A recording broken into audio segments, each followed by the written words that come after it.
Seguimos aquí a mano limpia. Mil gracias por acompañarnos. Tengo a Soledad Cedro, Lana Montalbán, periodistas argentinas que están con nosotros en el programa. Y ahora vamos a darle las buenas noches vía telefónica al escritor y periodista Carlos Alberto Montaner. Como decía anteriormente, antes de ir a la pausa, Carlos fue el orador principal del evento de esta noche por Nisman aquí en el sur de la Florida. Carlos, ¿qué tal? Buenas noches. Hola, feliz Guillermo. Gracias por invitarme al programa. Cuéntame un poco la esencia de lo que dijiste hoy, de lo que viste, de lo que pudiste palpar durante esa concentración de hoy. Bueno, lo primero, había un auditorio muy propicio, muy conmovido por lo que estaba pasando en Argentina, por la muerte de Nisman, que hacía un mes que había ocurrido. Y entonces yo me empecé por referirme a que hacía un mes que había muerto Nisman y hacía un año que Leopoldo López estaba preso en Venezuela y que realmente, de la misma manera que podríamos decir y debíamos decir que todos somos Nisman, podríamos decir también todos somos López, todos somos Leopoldo López. Lo importante del asunto es que había muchos latinoamericanos, no solo argentinos, porque todos se reconocen en la lucha de este hombre por la justicia y por la institucionalidad, que fueron realmente las dos grandes causas.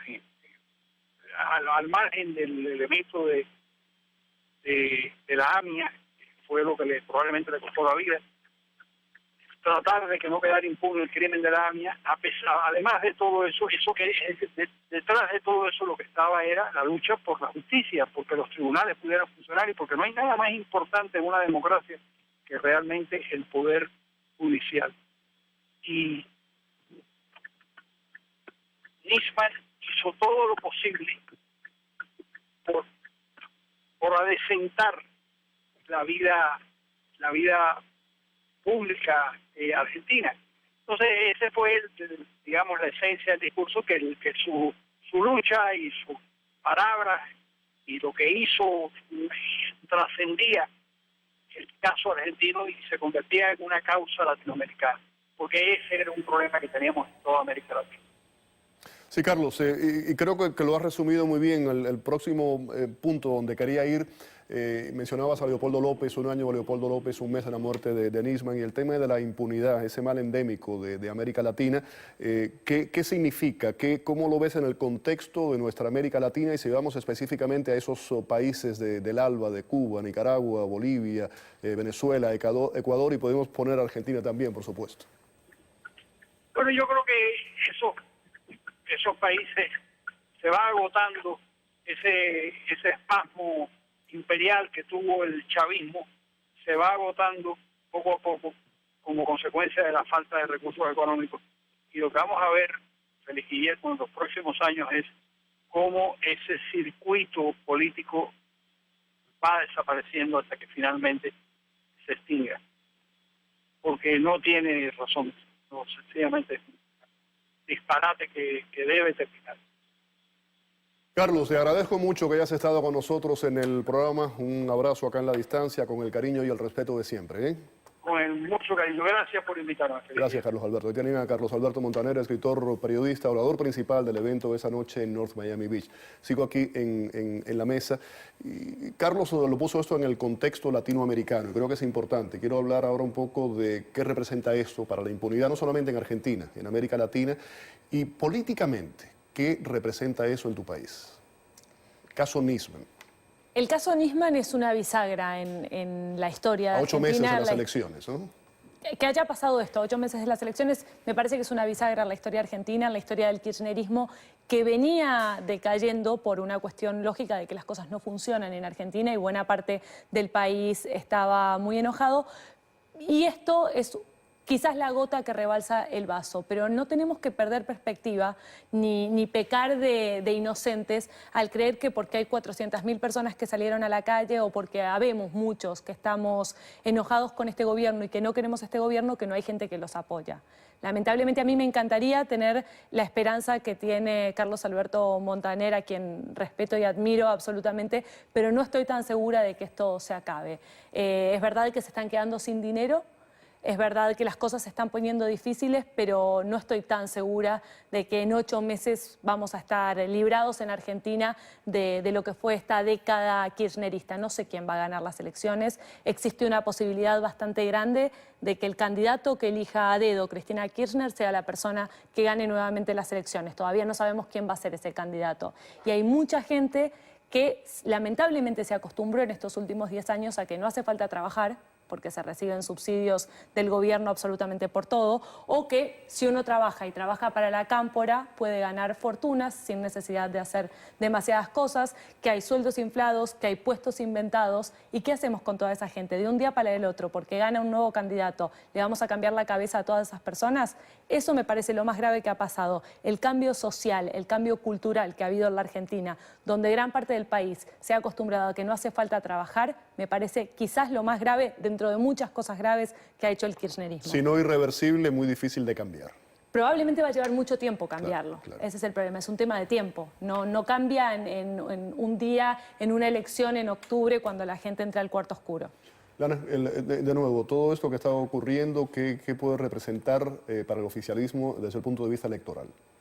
Desde el punto de vista electoral es muy difícil leer lo que puede pasar en la Argentina, porque como decía ella, uno dice, la lógica indicaría que la gente tiene que estar harta de la inseguridad, harta de la inflación, harta de las mentiras oficiales, harta de tantas cosas. Y sin embargo, hay mucha gente que está adicta a este gobierno, porque dependen de ellos, viven de no hacer nada o de sí hacer algo, pero viven de este gobierno. Entonces, esos números, como los números están todos dibujados, como decimos nosotros, desde la inflación hasta cuánta gente fue a la manifestación, todo está dibujado, es muy difícil saber los números reales. Ahora, yo creo que una de las claves está puesta en la oposición, y si la oposición no se pone las pilas, esto puede seguir tan mal como viene, o aún peor.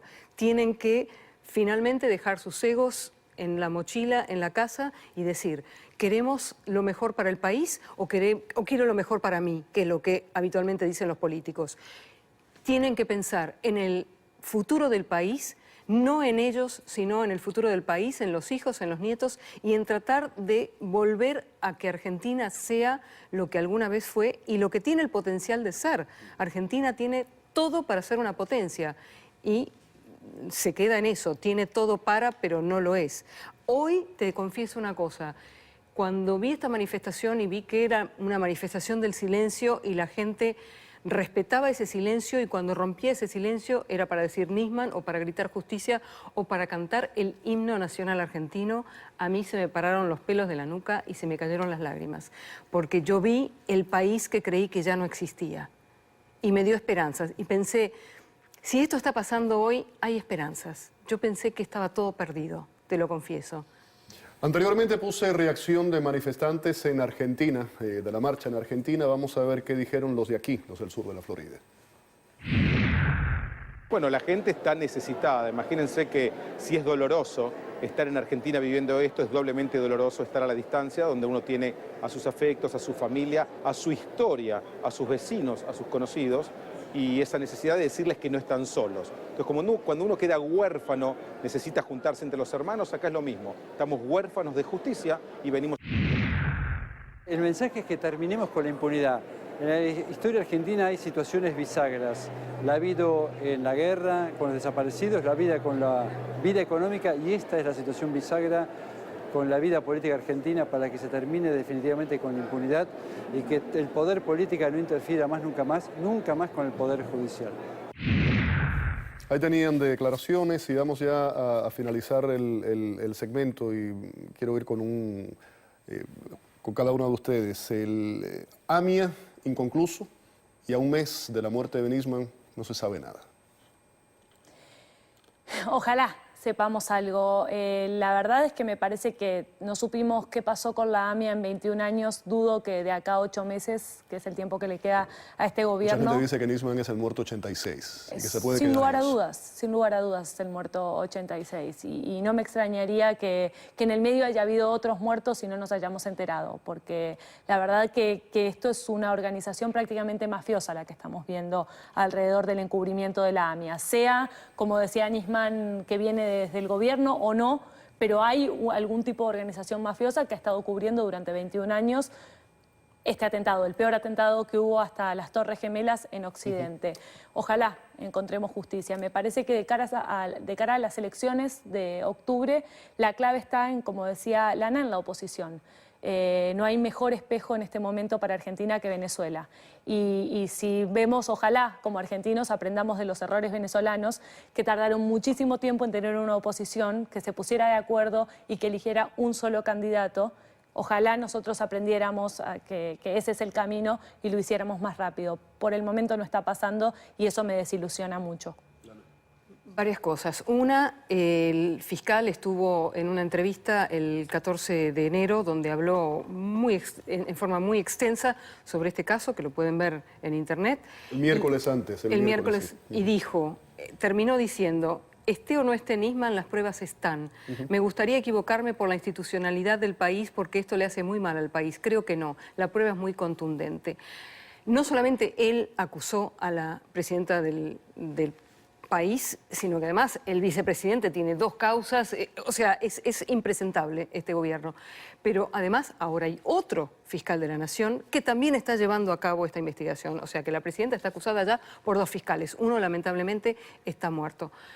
A mí no va a haber prueba por el momento que me convenza de que este hombre se suicidó.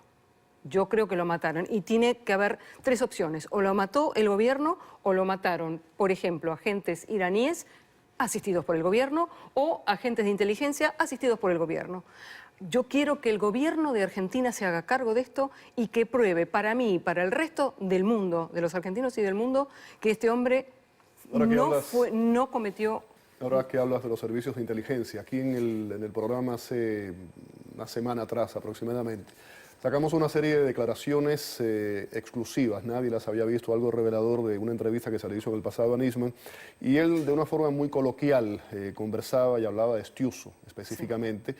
Y decía que era una gran persona, que tenía toda su confianza, que era un hombre inteligente, y está en esa declaración que pusimos aquí en el programa. Gracias a los dos por haber estado en el programa. Gracias. Vamos a una pausa, al regreso.